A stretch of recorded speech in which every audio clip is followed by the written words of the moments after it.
Et salut tout le monde, j'espère que vous allez bien. Aujourd'hui, on se retrouve pour un nouvel épisode de Coder. C'est facile. Aujourd'hui, nous allons voir les task functions. Eh bien, c'est parti. Donc, comme d'habitude, on va ajouter un script dans service. On efface le print et le word. Et on va commencer tout de suite par la première fonction.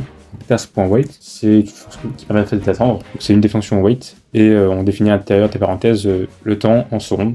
Par exemple, je vais mettre 10 secondes. Ici, je vais faire print 1. Et en dessous, je vais mettre print 2. Et donc, là, je vais juste run le code. Mais normalement, je vais voir que dans Monopet, je vais avoir 1.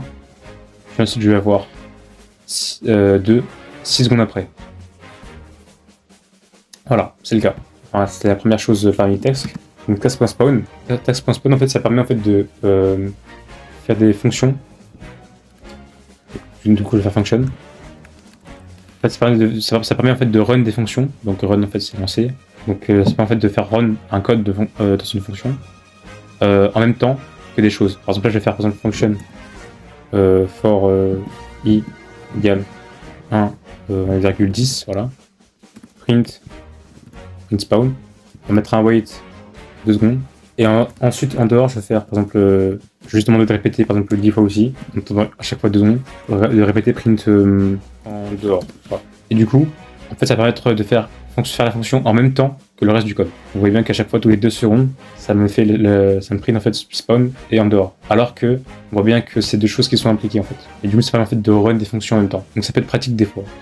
Ensuite, on a task.delay. Donc en gros, ça permet de lancer une fonction, mais avec un délai.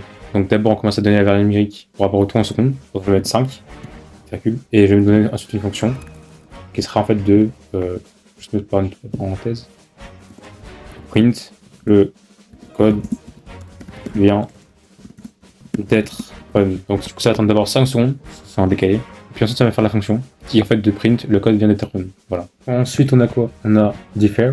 En fait, task.default, en fait, ça sert en fait de run une fonction, mais à la fin. C'est-à-dire, tout ce qui est après dans notre script, en fait. Dans notre script, lorsque tout a été run, et ben, la fonction va s'exécuter après. Donc là, on est bien d'accord que, sur par exemple print defer, eh bien, elle est au début OK pour l'instant. Ensuite, je vais faire sur ligne de code, par exemple, print 1, print 2, puis ensuite print ce nombre-là, voilà. Ensuite, print 3. En fait, vous allez voir que ça va me faire la fonction, enfin, toute la fin du code. Donc, vous allez voir que je vais run, ça va me print en fait defer tout à la fin du code. Mais en fait, genre, ça fait l'ordre de base, et du coup, le test.defer sera la fonction avant. Même si c'est créé avant, ça sera exécuté après, à la fin. Donc ensuite, la prochaine fonction, c'est task.cancel.